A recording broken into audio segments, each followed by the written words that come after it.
This is like a reading now. Oh boy, you have to light a candle now? You have to do a No, but I was reading. told I had to wear this fez that was bought on the trip. I don't know where mine is. It's packed away somewhere. You lost your fez? I lost my fez. That's hard to believe. Well, you moved a few times. You moved a few times.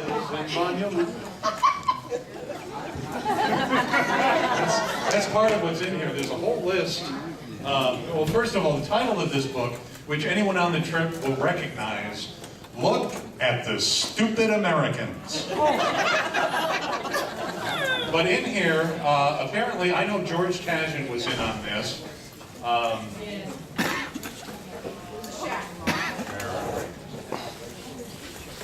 There's a whole list of Banja Luka songs. I think this happened in Vienna. There was a bar that we went to. All of the chaperones. I danced with Marcia. Oh, you did? At the bar. And you there's something in here about you losing your drinking money to somebody at that bar. But we got into a whole thing about all the songs about Banja Luka. I left my heart in Banja Luka. Banja Luka, where the wind comes running down the plain.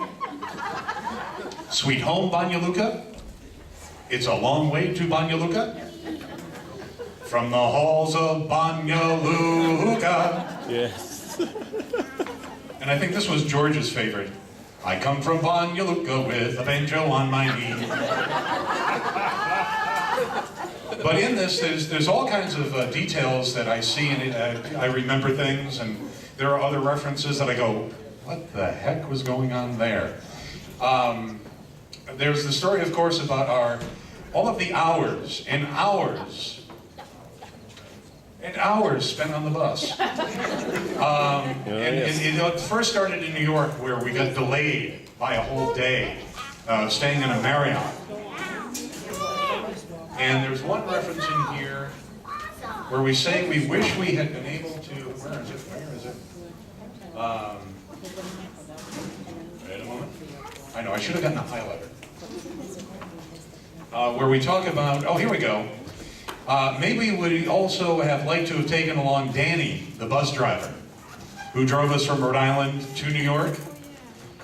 Will he ever find Terminal 5? And will he ever pronounce purple correctly? Danny had a very thick Rhode Island, I think he said Poiple. I think actually is what he...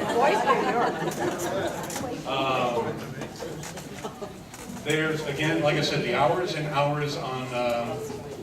There's finally on July 3rd, the chapter title is "This Can't Be Our Tour. Everything is Going Right." Where we arrived at Luton International Airport, where Wayne, Bill, and I haven't seen any of these pictures yet, where we had our pictures taken in an automatic photo booth with those blonde wigs on. Do you remember us doing that?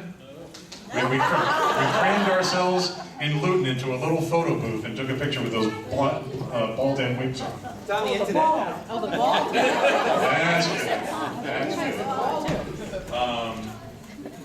And the other one that I really wanted to bring to mind for Sue is there's a story in here about while the guys were on the bus changing, Sue Pagano was sleeping on the rear seat. You remember that? Yes, I was sick. And they actually, I think we were swimming somewhere or something. And they changed. Sue was there on the back seat, sound asleep.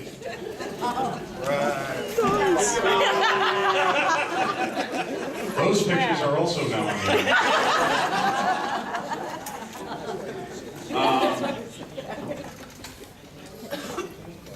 There's the oh, I know the other one I wanted to back about the bald head wigs. Here we go. The statement right after that. We took our pictures in the booth with our bald head wigs on. I hope I never look like that when I'm 50.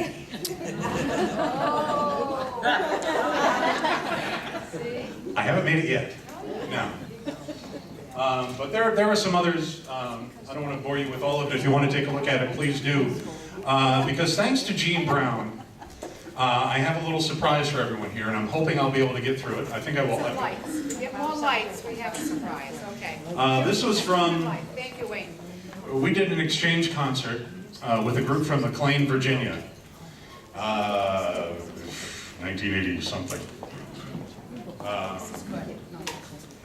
And we had a sort of a mixer thing, a little impromptu talent show.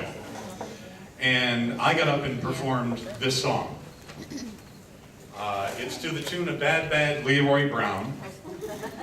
And it's called Bad Bad Uncle Mike. This is what sight reading does. Here we go. We can do this. Fill in if you feel like adding an ooh-dee-doo-be-doo-be-doo. You just add in, because this is a choral piece.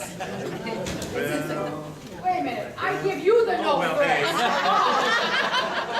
Mark, I don't know if you've had a chance to look at this, but it goes back to. Oh, I see. It goes back. Oh, I each did. time. Back to beginning. Back to Quick, the quick, beginning, quick. because there were 3 verses. Three All the way verses. back to He the was beginning. bored that night and wrote a lot of words. And Mrs. Brown found it by accident in the house. Up in my attic. Up in the attic. In the attic last night. Today. Copies it tonight. I said, this would be hysterical tonight. Well, I don't have a copy machine. You found the copy machine.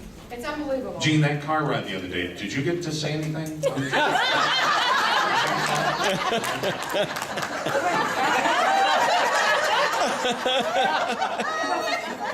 of us in the car. Sometimes I was quiet. And Andy keeps... We were driving behind you and all we see is arms going up. We're like, oh, there's an arm! And we were cheering in the car when I was quiet. Don't you dare cut into that funeral like that. Yes, we all did that. Dare cut into the... Look at that guy cutting into the funeral like no respect anymore. Oh, I will be writing a note. Now I say it in public. To the Warwick Police Department. Oh, yes. And thank you. And let's tell a simple story. I think this is how that happened. Steve Canahan used to sing with us. Met his wife, I understand, in the group. They could not be at the wake or the funeral. And they knocked on your door one of those early mornings that week when Mike had just passed away. And she one day, and he was so distraught because he wasn't going to be able to come. And he said to Lucy, I'm going to, because this is what he does in the police department, I'm sending you the police guide, the motorcyclist. I'm giving you this as an escort. I couldn't think of the word. The police escort. And we got the biggest kick, especially near 117, where we're going now on 295 to 1, and the policeman would cut through our line. You almost knocked me over with the car to head off that group that was coming up that ramp.